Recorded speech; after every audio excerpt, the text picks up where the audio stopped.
మీ మాదిరి deputy CM అందరూ తిరగలేదు హెలికాప్టర్ లో, వాళ్ళ పాటికి వాళ్ళు వెహికల్స్ తో తిరుగుకుంటూ పోయారు. అన్నప్పుడు మీరు ప్రజాధనాన్ని దుర్వినియోగం చేసి ప్రజల సొమ్మును ఆగి కర్పూరాన్ని హారతి చేసేస్తున్నారు. మీరు మీ ప్రభుత్వంలో అంతమంది డిప్యూటీ సీఎంలు ఎందుకు పెట్టారు? అప్పుడు తెలియదా మీకు? హెలికాప్టర్ లో తిరగలేదు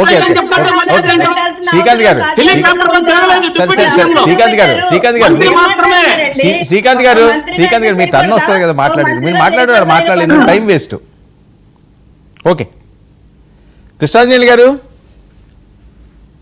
వర్మ గారు నమస్తే. ప్యానల్ మెంబర్స్ అందరికి కూడా నమస్తే అండి. ఏంటి సార్, ఏంటి పంచాయతీ? ఇందాక శ్రీకాంత్ గారు ఒక విషయాన్ని అద్భుతంగా చెప్పారు. రాజశేఖర రెడ్డి ప్రజావేదిక, ప్రజా దర్బార్ ఎలా నిర్వహించారండి. జగన్మోహన్ రెడ్డి ఇప్పటికైనా ఒక విషయాన్ని తెలుసుకోవాలి. మొసలి నీళ్ళల్లో ఉన్నప్పుడు చాలా బలంగా ఉంటుంది. మొదటి ఏనుగును కూడా మట్టు పెట్టగలిగినటువంటి శక్తి మొసలికి ఉంటుంది. ఎప్పుడైతే నీటి నుంచి ఈ మొసలి బయటకు వస్తుందో మన కుక్క కూడా మొసలిని వేటాడు. అవును. జగన్మోహన్ రెడ్డి ఏం తెలుసుకోవాలి అని అంటే, ప్రజల్లో ఉండటం అనేటువంటిది జగన్మోహన్ రెడ్డి బలం, ప్రజలకు దూరం అవటం అనేటువంటిది జగన్మోహన్ రెడ్డి యొక్క బలం. ఇది జగన్మోహన్ రెడ్డికి అర్థమైందో లేదో నాకు తెలియదు. ఎందుకంటే 2019 ఎన్నికలకు ముందు ప్రజల్లో ఉండి ప్రజల ద్వారా మొత్తము పాదయాత్ర చేసి నేను విన్నాను, నేను ఉన్నాను అని జగన్మోహన్ రెడ్డి చెప్పినటువంటి దాని మీద వాళ్ళ నాన్నలాగానే రాజశేఖర రెడ్డి ఎలాగైతే ప్రజా దర్బార్ నిర్వహిస్తాడో అప్పుడు ప్రజా దర్బార్ ఎలా ఉండేదని శ్రీకాంత్ గారు నాకు తెలియదు. కానీ నేను ఒక జర్నలిస్ట్ గా కవరేజ్కి వెళ్ళినప్పుడు రాజశేఖర రెడ్డి అంతే ఎర్లీ మార్నింగ్ అంటే పొద్దునే అక్కడికి బేగంపేట సీఎం క్యాంప్ కార్యాలయానికి ముందు ఆదిలాబాద్ నుంచి, అదే విధంగా ఇటువైపు నుంచి శ్రీకాకుళం నుంచి ఈ విధంగా తలగుడ్డలు కట్టుకొని పంచెలు కట్టుకొని కూడా వచ్చేవాళ్ళు. పెద్ద క్యూ ఉండేది. అందరితో ఓపికగా రాజశేఖర రెడ్డి మాట్లాడి అప్పటికప్పుడే చాలా సమస్యలు పరిష్కరించేవాడు. ఏదైనా ఉంటే అధికారులకి చేసేవాడు. దాని తర్వాత దాన్ని ఫాలోఅప్ కూడా చేసేటువంటి వాడు. అందుకని ప్రజా దర్బార్కి అంత పేరు వచ్చింది. ఎందుకు ఈ విషయాన్ని గుర్తు చేశారు కాబట్టి శ్రీకాంత్ గారు, ప్రజలు కూడా 2019 ఎన్నికలకు ముందు ఇంకేముంది, రాజశేఖర రెడ్డి కొడుకు వస్తే, జగన్మోహన్ రెడ్డి వస్తే అప్పుడు ప్రజా దర్బార్ ఎలా ఉందో, ప్రజల సమస్యలు ఎలా ఉన్నాయో ఇవన్నీ నేను ఉన్నానంటున్నాడు కాబట్టి వాళ్ళ నాన్న పరిపాలిస్తాడని చెప్పేసి అందరూ అనుకున్నారు. అందుకని ఓట్లు కూడా ఇచ్చారు. 151 అనేటువంటి సీట్లు ఆంధ్రప్రదేశ్ రాజకీయ చరిత్రలో అది ఒక పెద్ద మ్యాండేట్. ఇచ్చిన తర్వాత ఏం చేశాడు జగన్మోహన్ రెడ్డి? ఆ రోజు నుంచి, గెలిచిన రోజు నుంచి ఒక్కటంటే ఒక ప్రెస్ కాన్ఫరెన్స్ పెట్టలేదు.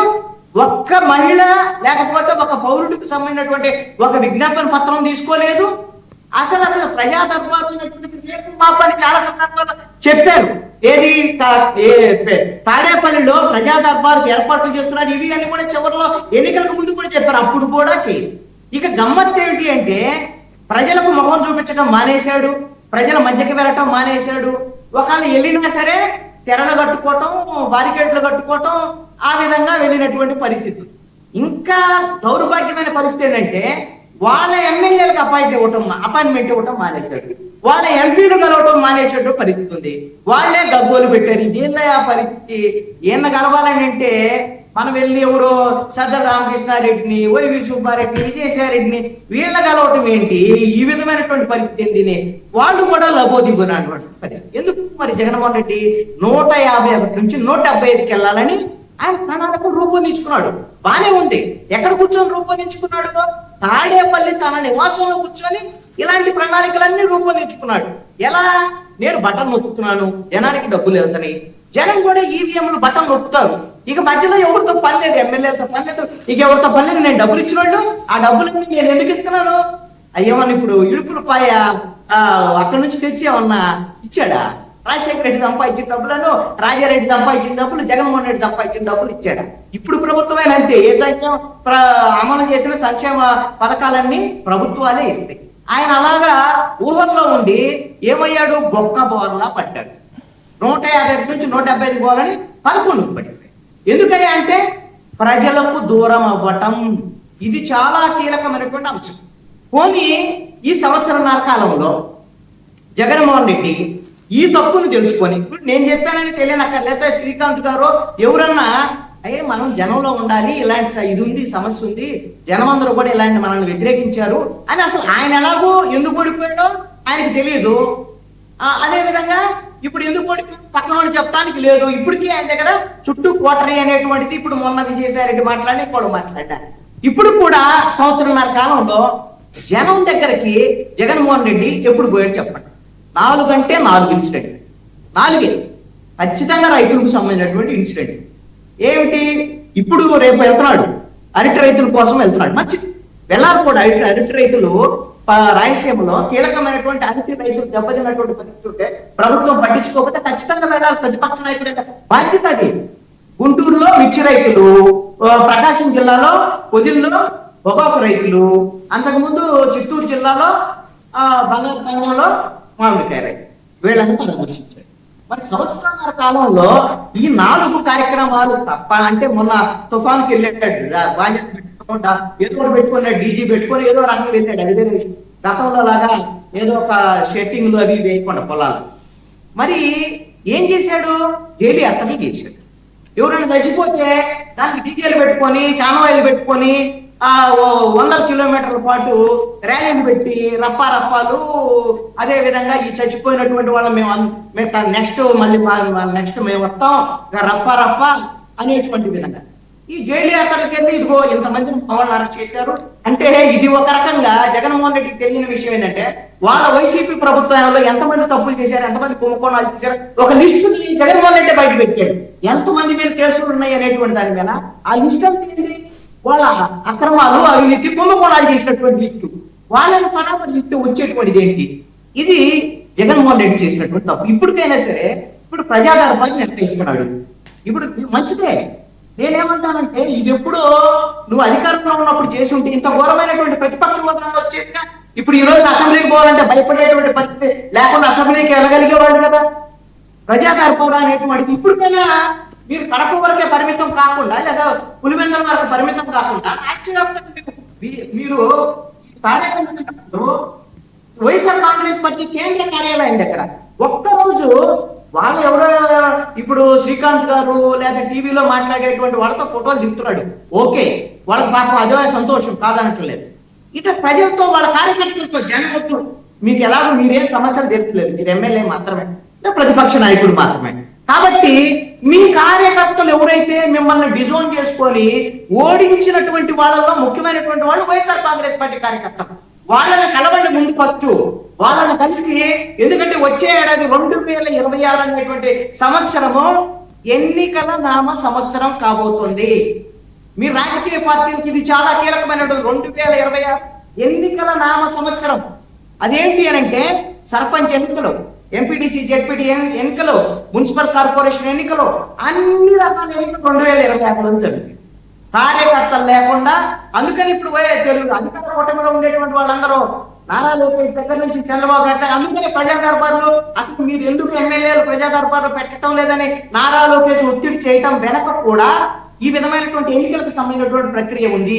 ఇప్పటికైనా జగన్మోహన్ రెడ్డి కళ్ళు తెరిచాడు కాబట్టి మీరు పులివెందులతో పాటు రాష్ట్ర వ్యాప్తంగా వెళ్ళమని కేసులకు సంబంధించినటువంటి అంశాన్ని, చాలా ఇంపార్టెంట్ కేసులకు సంబంధించినటువంటి విషయాన్ని నేను ప్రస్తావన చేస్తానండి. ఎందుకంటే నేను పర్సనల్ గా జగన్మోహన్ రెడ్డికి సంబంధించినటువంటి ఆయన అధికారంలో ఉన్నప్పుడు జగన్మోహన్ రెడ్డి తన సొంతంగా కేసులు ఎత్తేసుకుంటే వాటి మీద లీగల్ గా ఫైట్ చేసి తిరిగి ఆ కేసులు రీఓపెన్ చేయించారు.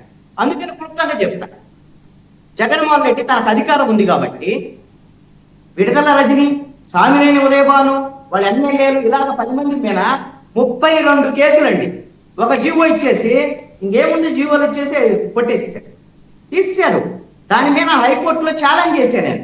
హైకోర్టు ఛాలెంజ్ చేస్తే హైకోర్టు చెప్పింది మీరెవరు, ఎలా తీసేస్తారు, మీరు జీవోలు ఇచ్చి తీసేసుకోవడానికి కోర్టులు మేము ఎందుకున్నాము, తిరిగి మొత్తం అన్ని విచారణలు జరపండి అని ఆదేశాలు జారీ చేసింది హైకోర్టు. అది ఎప్పుడో తెలుసా? ఆంధ్రప్రదేశ్ లో వైఎస్ఆర్ కాంగ్రెస్ పార్టీ అధికారంలో ఉన్నప్పుడు హైకోర్టు నుంచి వచ్చినటువంటి మొట్టమొదటి ఎదురు దెబ్బ. దాంట్లో నేను ఛాలెంజ్ చేసి నేను గెలిచాను. వైఎస్ఆర్ కాంగ్రెస్ పార్టీ ప్రభుత్వం ఇల్లీగల్ గా చేసినటువంటి. ఇంకొకటి జగన్మోహన్ రెడ్డికి జరిగినటువంటి ఇంకొక ఎదురు దెబ్బ ఏంటి తెలుసా? మీరు అన్నారు ప్రస్తావన కూడా ఎక్కడ వచ్చింది.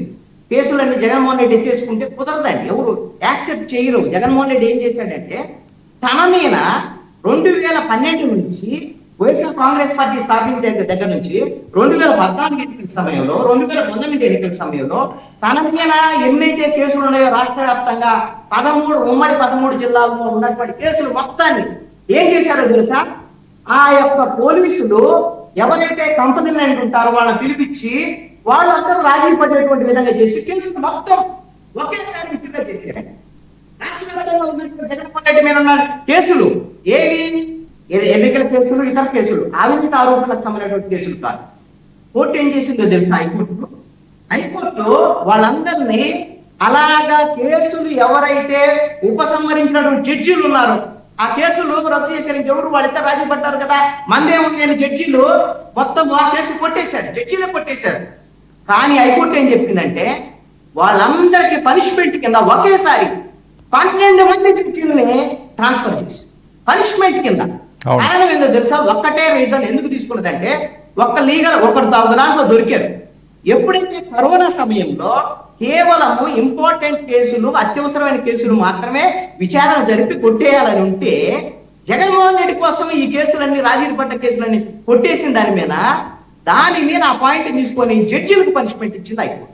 కాబట్టి మనకు అధికారం ఉంది కదా, మన ఇష్టం వచ్చినట్టుగా లీగల్ గా చేస్తామన్నట్టు ఇప్పుడు కూటమి ప్రభుత్వం అయినా సరే, ఈ కూటమి ప్రభుత్వం గత వైఎస్ఆర్ కాంగ్రెస్ పార్టీ ప్రభుత్వంలో కేసులు నమోదైతే వాటిని లీగల్ గా ఫేస్ చేయాలి, కోర్టులో వాయిదాలకు వెళ్ళాలి, కోర్టులు కేసులు కొట్టివేయాలి. అంతే తప్ప మనకి ఇష్టం వచ్చింది కదా అని జీవోలు ఇచ్చి కొట్టివేస్తే ఇప్పుడు వాళ్ళు చెప్తున్నారు వైఎస్ఆర్ కాంగ్రెస్ పార్టీ వాళ్ళు మళ్ళీ మేము అధికారంలోకి వస్తాం. ఇప్పుడు సంజయ్ గారు అన్నట్టుగా మీరు ఎప్పుడు అధికారంలోకి వస్తారో ఏందో ఇప్పుడు అలా కనుచూపు మేరలో కనపట్టలేదు. నేనేమంటానంటే మీకు వాళ్ళకు ఒక సూచన చేస్తున్నాను, వైఎస్ఆర్ కాంగ్రెస్ పార్టీ మీకు ఎప్పుడు అధికారం గురించి ఎందుకు అది వచ్చిందో రాదో తెలియదు. లీగల్ గాగైనా కూటమి ప్రభుత్వం తప్పు చేస్తే మీరు ఛాలెంజ్ కోర్టులకు వెళ్ళండి, లీగల్ ఫైటింగ్ చేయండి, చేసి తప్పు గిన చేస్తే కూటమి ప్రభుత్వం ఖచ్చితంగా మీరు దాని మీద న్యాయ పోరాటం చేయండి. ఇక పవన్ కళ్యాణ్ ఏం చేసినటువంటి వైఎస్ఆర్ కాంగ్రెస్ పార్టీ ఆరోపణలు ఏవైతే ఉన్నాయో ఇది ప్రతి డిబేట్ లో ప్రతి చోట అది వైఎస్ఆర్ కాంగ్రెస్ పార్టీ తీవ్రమైన ఆరోపణలు చేస్తోంది. వైఎస్ఆర్ కాంగ్రెస్ పార్టీ చేసినటువంటి ఆరోపణలో నిజమెంత లేదు అనేటువంటి విషయాన్ని దాన్ని నిరూపించుకోవాల్సినటువంటి బాధ్యత జనసేన మీద ఉంది. ఎందుకు అనంటే పవన్ కళ్యాణ్ డిప్యూటీ సీఎం అయిన తర్వాత ఈ ఎన్నికల తర్వాత స్పెషల్ ఫ్లైట్ కొనుక్కున్నారు. అది ఆయన డబ్బులతో కొనుక్కొని ఉండొచ్చు. ఎలా డబ్బులు అంటే ఆయన డబ్బులే ఆయనకు సంబంధించినటువంటి వ్యవహారం చూపిస్తారు. మన స్పెషల్ ఫ్లైట్ లో తిరగటానికి ఇప్పుడు హైదరాబాద్ నుంచి విజయవాడ రావడం, విజయవాడ నుంచి హైదరాబాద్ పోవడం అనేటువంటిది కొన్ని రోజుల్లో ఒక రోజు ఏదో అలా రావడం ఇలా పోవటం అనేటువంటిది చాలా సందర్భాల్లో కూడా జరిగేది. మొన్న అన్నట్లుగా ఒకే రోజు 3 చోట్ల, ఒక చోట టిఫిన్, ఒక చోట లంచ్, ఒక చోట డిన్నర్ చేశారు. ఇవన్నీ ఇప్పుడు జగన్మోహన్ రెడ్డి మీద మనం విమర్శ చేయొచ్చు, ఆయన ప్రతిపక్ష నాయకుడు, ఆయన సొంత డబ్బులు పెట్టుకున్నాడు. వైసీపీ ప్రభుత్వంలో జరిగినటువంటి ఏమన్నా దుబారా ఉంటే మనం ఖచ్చితంగా ప్రశ్నించి సుజాత గారు చాలా లిస్టే చెప్పారు. అవన్నిటి వల్ల ఓడిపోయారు వైఎస్ఆర్ కాంగ్రెస్ పార్టీ. ఆ లిస్టు ఆ దుబారా వల్లే ఓడిపోయారు. మీరు ఈ రోజున పవన్ కళ్యాణ్ తన సొంత ఫ్లైట్ లో దానికి ఉపయోగించేటువంటి ఖర్చులు